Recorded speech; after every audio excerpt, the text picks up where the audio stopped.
নমস্কার বন্ধুরা, আমি রাজু। আমি আমার পরিবার নিয়ে ঘুরতে এসেছি ভারতের ছোট্ট কিন্তু খুব সুন্দর এক প্রতিবেশী দেশ নেপালের কয়েকটা জায়গায়। এই ছোট্ট সুন্দর পাহাড়ে ঘেরা দেশটায় ঘুরে বেড়াতে আমাদের তো ভীষণ ভালো লাগছে। আর আমাদের এই নেপাল ঘোরার ভালো লাগার মুহূর্তগুলোর ভিডিও করে নিয়ে আসছি আপনাদের জন্য। আশা করি আপনাদেরও দেখতে ভীষণ ভালো লাগবে। আমরা নেপালে প্রবেশ করেছি রক্সোল বীরগঞ্জ বর্ডার পার করে। তারপর হাতের সময় নষ্ট না করে একটু ঘুরে দেখেছি বীরগঞ্জ শহরটাকে। তারপরে রাতের ভিআইপি সোফা বাসে চড়ে চলে এসেছি নেপালের রাজধানী কাঠমান্ডুতে। আর সেই ভিডিওগুলো অলরেডি আমি আপলোড করে দিয়েছি। আর আজকের ভিডিওতে দেখাবো নেপালের এক ছোট্ট কিন্তু খুব সুন্দর গ্রাম নাগারকোট। তো আমার সাথে আপনারাও চলুন নাগারকোট নামে নেপালের এই ছোট্ট সুন্দর পাহাড়ি গ্রামটাকে এক ঝলক দেখে আসি। এখন আমরা এই জাস্ট বাস থেকে নামলাম কাঠমান্ডুতে। ঘড়িতে সময় এখন সকাল 6টা। আমাদের প্ল্যান ছিল এখানে আমরা ভক্তপুরে নামবো, ভক্তপুরে নেবে ভক্তপুর দরবার স্কোয়ার দেখে তারপর নাগারকোটে যাব। নাগারকোটে গিয়ে হোটেল নিয়ে স্টে করব এবং ওখানেই থাকবো আজকের দিনটা। বাট আমাদের বাসের চালক দাদা আমাদের সাজেস্ট করলেন যে এখনও সানরাইজ হতে বেশ কিছুটা সময় আছে, তাই আমরা খুব সহজেই এখান থেকে নাগারকোটে গিয়ে আগে সানরাইজ দেখে তারপর ওইখানে হোটেল নিয়ে স্টে করতে পারি। তাই আমরা আমাদের প্ল্যানিংয়ে একটুখানি চেঞ্জ করে প্রথমে আমরা চলে যাচ্ছি সানরাইজ দেখতে। জানি না সানরাইজ দেখতে পারবো কি না বা কতটা দেখতে পাবো, বাট আমরা প্রথমে যাচ্ছি সানরাইজ দেখতে। সানরাইজ দেখে তারপর ওখানে হোটেল নেব, হোটেল নিয়ে থাকবো। আর বাস থেকে যেখান থেকে নামালো আমাদের ওইখান থেকেই আমরা ট্যাক্সি নিয়েছি। ট্যাক্সিতে আমাদের সাথে কথা হয়েছে 1,500 টাকা নেপালি কারেন্সিতে 1,500 টাকায় আমাদেরকে সানরাইজ দেখিয়ে তারপর হোটেলে ড্রপ করবে। কাঠমান্ডু শহর এখনো ভোরের ঘুমে ব্যস্ত আছে। আর এই ঘুমন্ত শহরে নির্জন রাস্তায় আমাদের একটা গাড়ি ক্রমশ এগিয়ে চলল নাগারকোট ওয়াচ টাওয়ারের দিকে। ওখান থেকে খুব সুন্দর সানরাইজ দেখতে পাওয়া যায়। জানি না সেই সৌভাগ্য আমাদের আছে কিনা। শীতের সকাল, তাই ভীষণ রকম ঠান্ডা ফিল করছি গাড়ির ভিতরে বসেই। আর এত ভীষণ ঠান্ডায় ঘরের গরম কম্বল ছেড়ে কেউ রাস্তায় বেরোবে বলে তো আমার মনে হয় না। কেন একথা বললাম? কেননা আমরা পরে জানতে পারলাম ঠিক আমাদের মতোই আমাদের গাড়ির ড্রাইভার দাদাও প্রথমবার যাচ্ছেন নাগারকোট ওয়াচ টাওয়ার। তাই মাঝে মধ্যেই রাস্তায় কাউকে খুঁজছেন সঠিক রাস্তা জেনে নেওয়ার জন্য। জানি না আমাদের ভাগ্যে আজকে সানরাইজ দেখা আছে কিনা। সকালে সানরাইজ দেখতে পাবো কিনা জানি না, তবে সূর্যদেবের কৃপায় পূব আকাশে চলার রঙিন আলোর খেলা কিন্তু অভাবনীয়। আর আলো ছায়া ভরা নির্জন পাহাড়ি রাস্তায় আমাদের এই একাকী গাড়ির গড়গড়ানি অবশ্যই এক সিনেমেটিক পরিবেশের সৃষ্টি করেছে।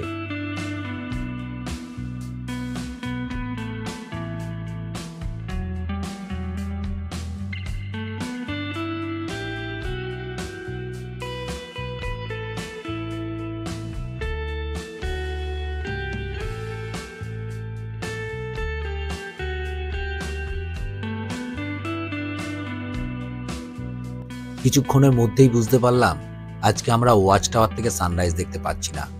তার বদলে গাড়ির সিটে বসে পাইন গাছের জঙ্গলের ভিতর থেকেই দেখব আজকের সূর্যোদয়। নাগারকোট বাজার বা বাস পার্কে যখন পৌঁছালাম তখন সূর্যোদয় প্রায় হয়েই গেছে। আর আমরা ওয়াচ টাওয়ার থেকে ঘুরে এসে এই নাগারকোট বাস স্ট্যান্ডের আশেপাশেই কোনো একটা হোটেল খুঁজে নেব। এই নাগারকোট বাস পার্কের আশেপাশ থেকে খুব ভালো হিমালয় দেখতে পাওয়া যায়। আমরা গাড়ির ভিতর থেকেই কয়েক ঝলক ভোরের আলোমাখা হিমালয় দেখতেও পেলাম।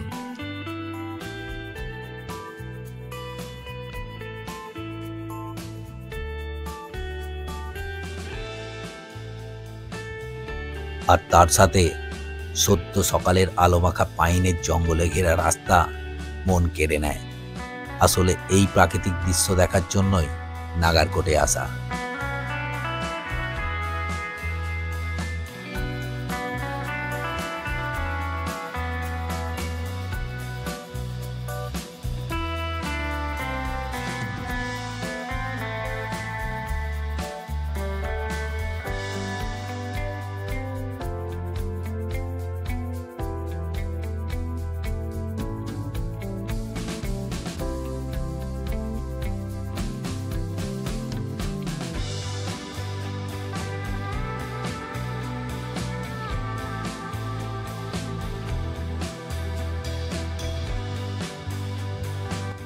এই ওপরে পাহাড়ের দিকটা তো বেশ কিছু হোটেল বা কটেজ আছে, এখানেও থাকা যেতে পারে, তবে তা হবে কিন্তু একেবারে নির্জন আর নিরিবিলিতে থাকা। আমাদের অবশ্য অন্য প্ল্যান আছে, তাই আমরা বাস পার্কের আশেপাশেই থাকব।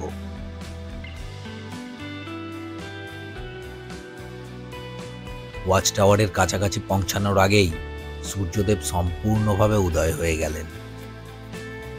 গাড়ির ভিতরে বসেই পরিবারের সকলে মিলে সূর্যোদয়ের এই দৃশ্য দারুণভাবে উপভোগ করলাম।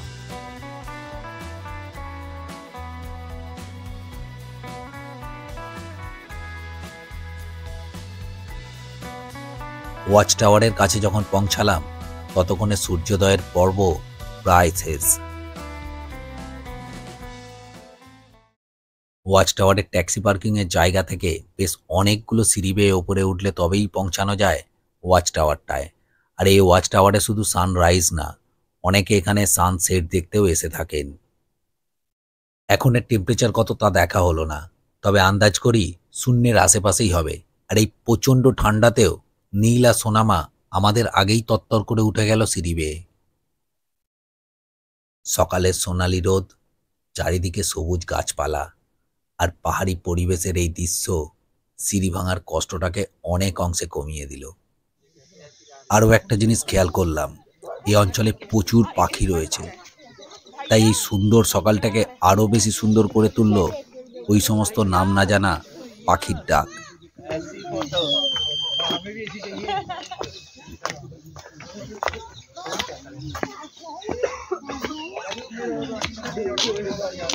লাফিয়ে গেছো?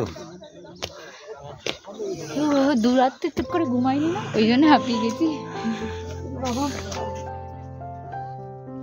এই হলো সেই ওয়াচ টাওয়ার। এখানে এসে সূর্যোদয় দেখার জন্যই দৌড়চ্ছিলাম আমরা। শেষমেশ এখানে এসে পৌঁছালেও সূর্যোদয় এখান থেকে দেখার সৌভাগ্য আর এবারে হলো না।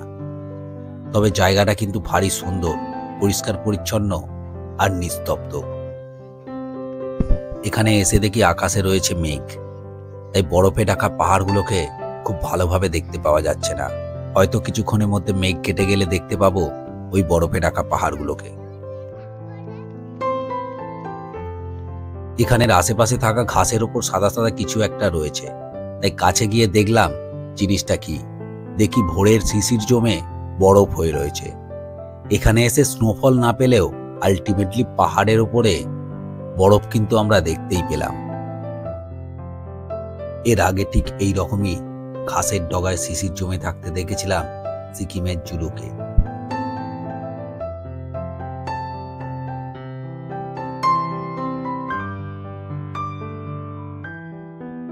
এখানে এখনো আমরা ছাড়া আরো অনেক পর্যটক রয়েছেন, তবে বেশিরভাগ পর্যটকই ফিরে গেছেন সূর্যোদয় দেখার পর। আর এখানের পরিবেশটাকে আমরা খুব ভালোভাবে এনজয় করছি। সত্যি সত্যি খুব সুন্দর পরিবেশ এখানকার, চারিদিকে সবুজ গাছপালায় ঘেরা।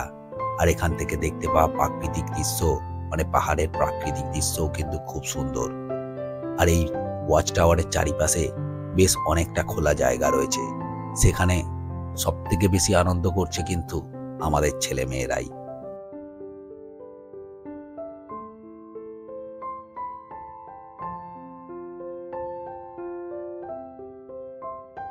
এখানে থাকা এই ওয়াচ টাওয়ারটায় উঠতে গেলে ব্যবহার করতে হবে এই সিঁড়িটা, যা সত্যিই একটু কষ্টকর। তবে এইটুকু সাহসিকতা দেখাতে পারলে চোখ আর মনের প্রাপ্তি কিন্তু অনেকটা। এখন ওয়াচ টাওয়ারের ওপরে কয়েকজনকে দেখলাম, তাই আমরা অপেক্ষা করতে থাকলাম আমাদের পালার জন্য।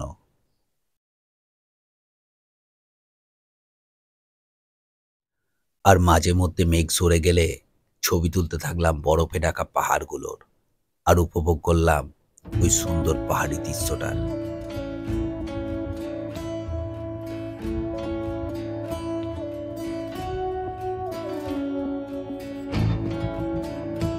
আর একটা জিনিস খেয়াল করলাম, ক্লাব ছাড়া খালি হাতেই মাঝে মধ্যে নীল চেষ্টা করছে ওই লোহার সিঁড়ি বেয়ে ওপরে ওঠার। আর হাতে ঠান্ডা লাগায় সে কি করছে একবার দেখুন।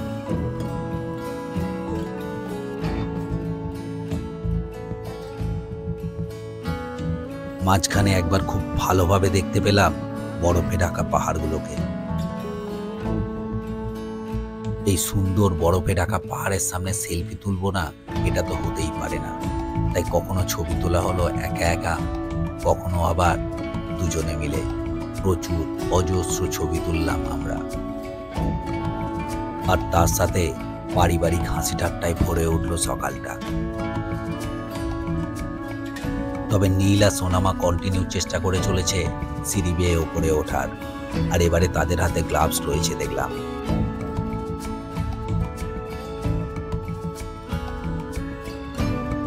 অন্য পর্যটকেরা নিচে নামলে এবার আমাদের সিঁড়ি বেয়ে ওপরে ওঠার পালা। এটা কিন্তু সত্যি সত্যি কষ্টকর, আর সিঁড়িটা নড়বড়েও রয়েছে। তবে ওয়াচ টাওয়ারের ওপর থেকে দেখতে পাওয়া পাহাড়ি দৃশ্য সমস্ত শারীরিক কষ্টকে ভুলিয়ে দিল।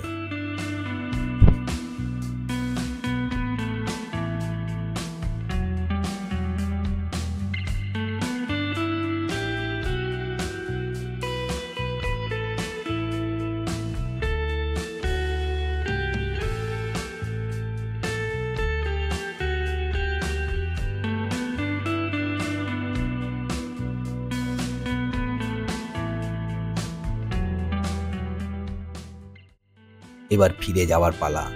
তবে নাবার সময় সিঁড়ির মুখটায় দেখলাম কিছু একটা এখানে ছিল, বর্তমানে শুধু তার চিহ্নটুকু রয়েছে। সিঁড়ি দিয়ে নাবার সময় আমাদের আলোচনার বিষয়বস্তু হলো কে কতটা ভালো দেখতে পেয়েছে ওই বরফে ঢাকা পাহাড়গুলো।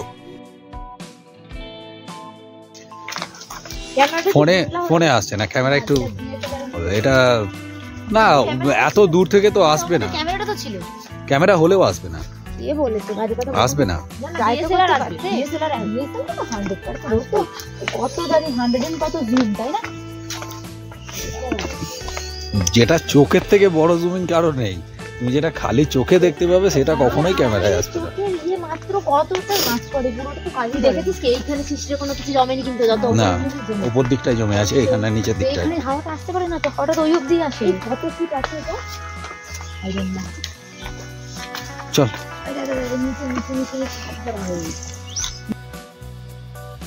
এই হলো এখানকার ট্যাক্সি স্ট্যান্ড। এইখানটাতেই আমাদের নামিয়ে দিয়েছিল ওয়াচ টাওয়ারে যাওয়ার জন্য, আর সামনের সিঁড়িটা দিয়ে আমরা উঠে গিয়েছিলাম ওয়াচ টাওয়ারে। আর এখানের আশেপাশে বেশ কয়েকটা চা কফির দোকান আছে, এছাড়া টুকিটাকি খাবার দাবারও পাওয়া যায়। আর চারিদিকে গাছপালায় ঘেরা এই জায়গাটা কিন্তু ভারী সুন্দর। এরপর আমরা নিচে নাগারকোট বাস স্ট্যান্ডের কাছে চলে যাব। ওখানে অনেক হোটেল রয়েছে, পছন্দসই যে কোনো একটা হোটেল বুক করে আজকের দিনটা ওখানেই থাকবো। আর যদি সম্ভব হয় একবার ঘুরে আসবো ভক্তপুর দরবার স্কয়ার থেকে। নাগারকোটের এই গাছপালায় ভরা পাহাড়ি রাস্তাগুলো আমার ভীষণ ভালো লেগেছে, তাই নেপাল থেকে ঘুরে আসার পর বহুবার দেখেছি এই রাস্তার ভিডিওগুলোকে। নেপালের এই সুন্দর পাহাড়ি রাস্তার ভিডিও যদি আপনার ভালো লেগে থাকে তাহলে অবশ্যই ভিডিওটা একটা লাইক দেবেন, আর কমেন্ট করে জানাবেন এই রকমই সুন্দর পাহাড়ি রাস্তায় আপনার ঘুরে বেড়ানোর অভিজ্ঞতা।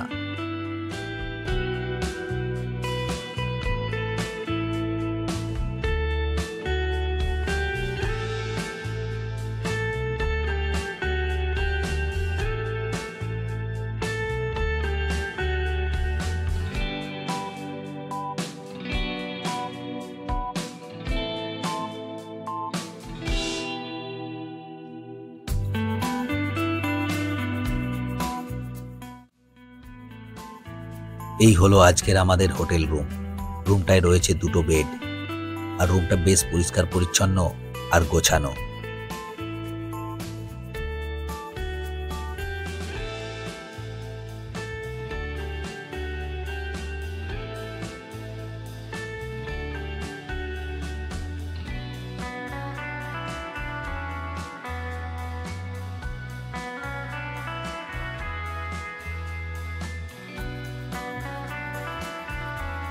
এই হলো আমাদের রুমের সাথে অ্যাটাচ বাথরুম।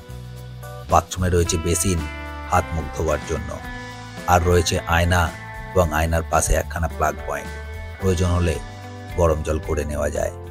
আর ওয়েস্টার্ন টয়লেট সহ রয়েছে বালতি, মগ ও বাথরুমের প্রয়োজনীয় মানে বাথরুমে যা যা দরকার সেই সমস্ত জিনিসপত্র।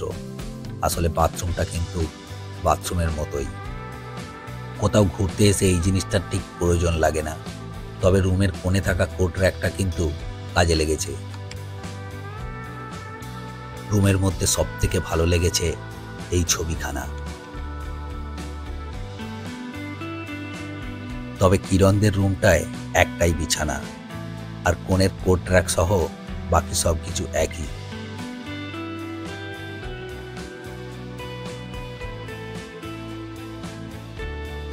তবে দেওয়ালের ছবিটা কিন্তু আলাদা। তবে এদের রুমটায় পাহাড়ের ছবি না থাকলেও জানলা থেকে আস্ত পাহাড়টাই দেখতে পাওয়া যায়, আর রয়েছে দুটো বেতের চেয়ার এই পাহাড় দেখার জন্য। ওয়াচ টাওয়ার থেকে আসার সময় সামনের ওই রাস্তাটা দিয়ে এসেছি আমরা, আর যাওয়ার সময় নাগারকোট বাস পার করে ডান দিকের এই রাস্তা ধরে চলে গিয়েছিলাম ওয়াচ টাওয়ারের দিকটায়।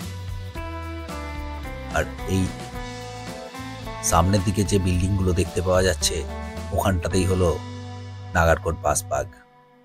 আর নাগারকোট বাস পার্ক থেকে ওই ওয়াচ টাওয়ারে যাওয়ার রাস্তার ঠিক মধ্যিখানটায় রয়েছে এই রকম নাগারকোট লেখা একখানা ছোট্ট পার্ক।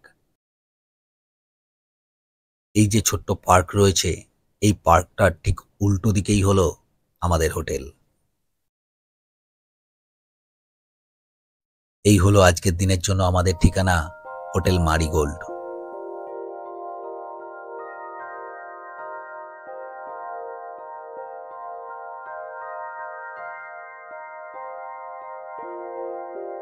এই হলো এই হোটেলের রিসেপশন।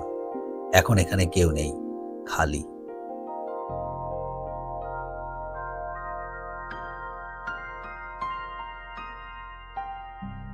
আর রিসেপশন থেকে একটুখানি এগিয়ে গিয়ে বাঁ দিকের এই গেটটা দিয়ে ভিতরে প্রবেশ করলেই চোখে পড়বে একটা বিরাট বড় ডাইনিং হল।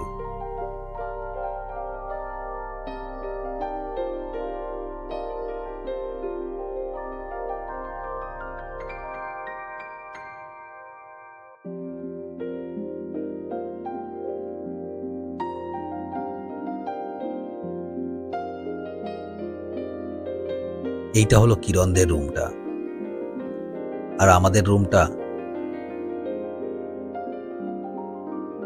বাঁ দিকেরটা।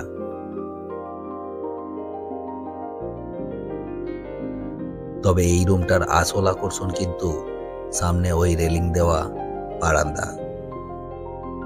এরপর আমরা অল্প একটু টিফিন করে নেব, তারপর চলে যাব ভক্তপুরে। ওখানে আমরা ভক্তপুর দরবার স্কোয়ার দেখব, আর অবশ্যই আপনাদেরকেও নিয়ে যাচ্ছি আমার সাথে। তবে এই শতাব্দী প্রাচীন দরবার স্কোয়ারের ভিডিও থাকছে পরের পর্বে। আর আমার সাথে যেতে গেলে অবশ্যই আমার এই চ্যানেলটাকে সাবস্ক্রাইব করে আপনাকে হয়ে যেতে হবে আমার এই ছোট্ট ইউটিউব পরিবারের সদস্য। ভালো থাকবেন, সুস্থ থাকবেন, আর দেখতে থাকবেন আমার ভিডিওগুলো। নমস্কার, দেখা হচ্ছে পরের পর্বে।